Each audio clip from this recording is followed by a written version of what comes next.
নমস্কার বন্ধুরা, চলে এসেছি আবার একটি নতুন ভিডিও নিয়ে। আর দেখতেই পাচ্ছেন এই যে আমার বাগানে ফুটেছে লিলি। আমার বাগানে এখন লিলি ফুটছে। 2 বছর হলো আমি এই লিলিগুলো এখানে ফোটাচ্ছি বন্ধুরা। তো আমি এই লিলিগুলো মাত্র 2টো কিনেছিলাম। তারপর সেই লিলিগুলো থেকে আমি অনেক লিলির চারা তৈরি করে নিয়েছি। আর সেটা কিভাবে করেছি আর আপনারা কিভাবে এই লিলি একবার বাড়িতে প্রতিস্থাপন করার পর প্রচুর পরিমাণে আপনাদের বাড়িতে লিলি ফলাতে পারবেন, আজকে সেই নিয়ে বিস্তারিত আলোচনা করব। সারা বছর আপনার এই লিলিটা বাড়িতে যেমন থেকে যাবে, আর যখন লিলির সিজন আসবে অর্থাৎ এই গরমের সময় প্রচুর পরিমাণে মার্চ থেকে ফুটতে শুরু করবে। আসুন বন্ধুরা, আমি আপনাদের কিছু টিপস দেব, যে টিপসগুলো ফলো করলে আপনারা কিন্তু প্রচুর পরিমাণে লিলি আপনাদের বাড়িতে তৈরি করতে পারবেন। আজ আমি আপনাদের কাছে নিয়ে চলে এসেছি এই লিলির ভ্যারাইটিগুলো। লিলি অনেক রকমের হয়, একটা আমি আপনাদের আজকে দেখাবো লিলি কত ধরনের হয়। এই যে লিলিগুলো দেখছেন এগুলো হচ্ছে অ্যামারেলাস লিলি। এগুলো হচ্ছে অ্যামারেলাস লিলি, দেখুন কি সুন্দর ফুটে রয়েছে। এগুলো হচ্ছে অ্যামারেলাস লিলি। তো এইগুলো দেখুন, এই দেখুন কুড়ি এসে গেছে, এই দেখুন কুড়ি এসে গেছে, এই দেখুন এখানেও কুড়ি এসে গেছে, দেখছেন এখানেও কুড়ি এসে গেছে। লিলি অনেক রকমের হয়। লিলি হচ্ছে এটা হচ্ছে অ্যামারেলাস লিলি। আর এই যে দেখছেন বাল্বগুলো, এগুলো হচ্ছে এই যে বেরিয়ে গেছে বাল্বের থেকে বেরোচ্ছে, এটা হচ্ছে এশিয়াটিক লিলি। এছাড়া আমার কাছে আছে রেন লিলি। রেন লিলিটা এখন আপনারা যদি আপনাদের কাছে থেকে থাকে, আপনারা একটা বাল্ব বসালে প্রচণ্ড পরিমাণে ঝাঁকা হয়ে যায়। প্রতিটা গাছেতে স্টিক এসেছে, আরও আসবে। কি খাবার দেবেন, কিভাবে মেনটেন করবেন, সব কিছু আমি আজকে বলে দেবো। আর এইটা এই যে লিলিটা দেখছেন এটাও অ্যামারেলাস লিলি। এটার একটা চারা আমি তুলে নিয়েছি আমার বাগান থেকে। আর এখন দেখতে পাচ্ছেন বন্ধুরা, এই দেখুন একটা লিলি বসালে কেন অনেক লিলি হবে সেটাই আমি আপনাদের আজকে দেখাবো। এই দেখুন বন্ধুরা, আমি একটা লিলি বসিয়েছিলাম, তার গা থেকে দেখুন অসংখ্য কিন্তু আরও চারা বেরোচ্ছে। দেখছেন পুরো অসংখ্য চারা বেরোচ্ছে। একটা, দুটো, তিনটে, এ দেখুন চারটে, পাঁচটা, ছটা চারা বেরোচ্ছে। তাহলে একটা বাল্ব বসালে আপনি কিন্তু 6টা চারা পেতে পারবেন। আর এই দেখুন কুড়ি আসছে। পরের বছর আপনি কিন্তু এইগুলো থেকে আবার গাছ করতে পারবেন। এবছর কিন্তু এই বাল্বগুলো থেকে কোনো গাছ হবে না। এই কারণে আমি আপনাদের বলবো যে আপনারা সব সময় নার্সারি থেকে বা যে কোনো জায়গা থেকে আপনারা নিন না কেন, অনলাইন এখন নিতে পারেন, এরকম ধরনের বড় বাল্ব সংগ্রহ করার চেষ্টা করবেন। আপনি যদি বড় বাল্ব সংগ্রহ করেন তাহলে কিন্তু আপনি যে বাড়ি সংগ্রহ করছেন সেই বাড়িই কিন্তু ফুল পাবার আশা।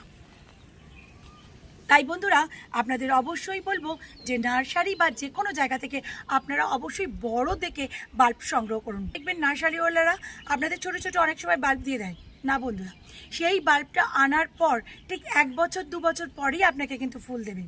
কারণ সেই বাল্বটা নিজেকে গ্রোথে আনবে, তারপর সে আরও পুষ্টিগুণ বাড়িয়ে বৃদ্ধি পাবে, তারপরে সে নিজেকে বাড়াবার পর তারপর আপনি সেখান থেকে ফুল পাবেন। তো আপনাদের সঙ্গে এইটা নিয়ে কথা বললাম যে আপনারা কি ধরনের বাল্ব সংগ্রহ করবেন, আপনারা এই লিলিটাকে কেমন মাটিতে বসাবেন, এখন সেই নিয়ে আলোচনা করব। বন্ধুরা, আপনার বাড়িতে যদি সামার সিজনের কোনো বাল্ব থেকে থাকে তাহলে কিন্তু আপনারা এই মুহূর্তে বাল্বটাকে মাটি প্রস্তুত করে বসিয়ে দিন। আর কেমন মাটি প্রস্তুত করবেন সেই থাকছে বিস্তারিত ভিডিও। কিভাবে আপনারা এই লিলিগুলোকে প্রতিস্থাপন করলে প্রচুর পরিমাণে এখান থেকে আপনারা লিলি পাবেন। সুন্দর লিলি ফোটাবার জন্য কিন্তু আমাদের মাটি নিয়ে আমরা চলে এসেছি। এই দেখুন সেই লিলির মাটিটাই আমি এখন আপনাদের সামনে তৈরি করে দেখাবো। এটা রয়েছে প্লেন গার্ডেন সয়েল, এর সঙ্গে রয়েছে 1 ভাগ ভার্মি কম্পোস্ট, আর এটা হচ্ছে 1 ভাগ বালি।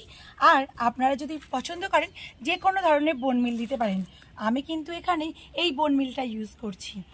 আর ইউজ করছি ক্যালসিয়াম যে কোনো একটা পাউডার, এই পুলটাকে ভালো করবার জন্য, সেই জন্য ক্যালসিয়াম পাউডার। বন্ধুরা, নিয়ে নিলাম 1 ভাগ মাটি, নিয়ে নিচ্ছি ভার্মি কম্পোস্ট।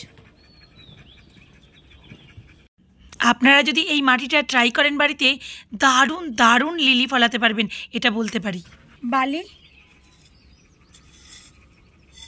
বালিটার ভাগটা একটু বেশি দিচ্ছি বন্ধুরা, যাতে ড্রেনেজ সিস্টেমটা ভালো থাকে, সেই জন্য বালিটা দিয়ে দিলাম। একদম লাল বালিটা ইউজ করবেন, মোটা বালিটা। আমি কিন্তু এখানে নদীর বালি মাটি ইউজ করিনি, আমি কিন্তু এখানে প্লেন বালি ইউজ করেছি। আপনারা দেখতেই পাচ্ছেন একদম বাড়ি তৈরি করার মোটা বালি ইউজ করেছি। এখানে আপনাদের একটা টিপস দিচ্ছি যে আপনারা যে কোনো লিলি তৈরি করবেন, তো আপনারা যদি তার সাথে এই মোটা দানার বালি মিশিয়ে দেন খুব ভালোভাবে, আপনাদের লিলি কিন্তু কোনো দিনও পচে যাবে। এবার ছড়িয়ে দেব বন্ধুরা এই বোন মিল পাউডারটা। বন্ধুরা, বোন মিলটা আমরা এই কারণেই দিই, বোন মিল একটা ফসফেট জাতীয় খাবার, আর এর মধ্যে ফসফেটের সর্বস্ব গুণ আছে বলেই এরা শিকড়ের বৃদ্ধিতে সাহায্য করবে, ওভারঅল প্ল্যান্টটাকে খাদ্য প্রদান করবে, ফলে আপনার প্ল্যান্টটা খুব তাড়াতাড়ি ব্লুমিং করবে। আর দেব ক্যালসিয়ামের গুঁড়ো। আপনারা যদি ক্যালসিয়াম পাউডার না পান, তাহলে আপনাদের যে কাঁচা ডিমের যে খোসাগুলো, সেই খোসাগুলোকে আপনারা একটা প্লাস্টিকের মধ্যে জড়ো করে রেখে দেবেন, যেখানে রোদ পড়ে এরকম জায়গায় রেখে দিলে খুবই ভালো। সেরকম জায়গায় রেখে দেওয়ার পর ওটা যখন একদম শুকিয়ে কটকটে হয়ে যাবে, তখন কিন্তু আপনারা মিক্সি করে নিয়ে এইরকম ক্যালসিয়াম ডাস্ট বানিয়ে নিতে পারেন। বন্ধুরা, আমার মাটি প্রস্তুত হয়ে গেছে, এবার আমি নিয়ে নেব টব। বন্ধুরা, এর জন্য নিয়ে নিচ্ছি একটা টব, আর এখানে নিয়ে নিচ্ছি খোলামকুচি। এই খোলামকুচিটা এই যে হোলটা রয়েছে, সেই হোলটার মধ্যে দিয়ে কিছুটা আমি বালি দিয়ে দেব। দেখুন বন্ধুরা, এখানে কিছুটা বালি আছে, সেই বালিটা আমি ড্রেনেজ সিস্টেমের জন্য দিয়ে দেব। এইভাবে ড্রেনেজ সিস্টেমটা করে নিতে হবে। এরপরে আমি এই মাটিটা এখানে দিয়ে দেব।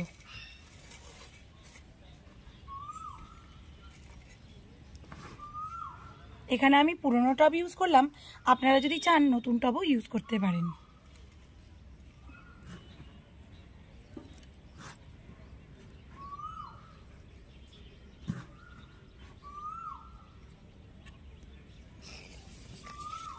আর এই যে দেখছেন, এইগুলো কিন্তু এখনও ভালোভাবে এই বাল্বগুলো কিন্তু তৈরি হয়নি, সেই জন্য আমি এটাকে ভাঙলাম না।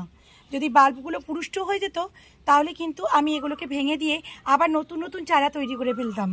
কিন্তু এগুলো যখন এখনও পুরুষ্ট হয়নি এবং এর গা থেকে আবার নতুন একটা বাল্ব এখনও সেরকমভাবে গড়ে ওঠেনি, সেই জন্য এটাকে ভাঙলাম না। পরের বছর কিন্তু এটাকে আমি ডিভাইড করে দিয়ে এটা আলাদা বসাবো আর এগুলো আলাদা বসাবো। তো আমি এখন এইটাকে আস্তে করে এখানে দিয়ে দিলাম। এই বাল্বটার মধ্যে যেহেতু ফুল চলে এসেছে, সেই জন্য আমি আর শেকড়গুলোকে কেটে এঁকে আর কষ্ট দিতে চাইনি, তাই আমি এই পুরোটা শুদ্ধ বসিয়ে দিলাম। এবার আমি ধারে ধারে মাটি দিয়ে দেবো।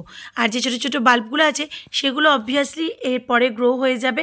এর পরের বছর থেকে এখানেও আমরা ডিভাইড করে বসাবো আর ফুল পেয়ে যাব। তো দেখতে পাচ্ছেন, আমি মাটি দিয়ে পুরো টবটাকে ফিল আপ করে দিলাম, আর এই ফিল আপ করে দেওয়ার পর জল দিয়ে দেবো। এবং এরকম যদি বড় পাতা থাকে, যদি মনে করেন, এটা আবার কাঁচি দিয়ে কেটে দিতে পারেন। কিন্তু বন্ধুরা, আমি কিন্তু কোনো পাতা কাটবো না এখন, কারণ এখন ফুলের সময়, সেই জন্য আমি কাটবো না। যখন আপনাদের ফেব্রুয়ারি মাসের প্রথম দিকে, আপনারা কিন্তু এটাকে পুরো ছিটে দিতে পারেন। ছিটে দিয়ে, গোড়া ছিটে দিয়ে আবার নতুন করে রিপোর্টিং করে দিতে পারেন। হালকা হালকা করে জল দেবেন, খুব বেশি জল দেবেন না। যেহেতু এর তলায় কন্দ জাতীয় জিনিসটা থাকে, সেহেতু পচে যাওয়ার চান্সটা বেশি, এবং পচে গেলে আপনার বাল্বটা পুরোপুরি নষ্ট হবে। যেহেতু দামি বাল্ব, সেহেতু আপনি গ্রো করাতে পারবেন না। মাটি তো আপনাকে দেখিয়ে দিলাম, জলটাও বলে দিলাম। এবার আমি আসছি কেমন সূর্যালোকে রাখবেন।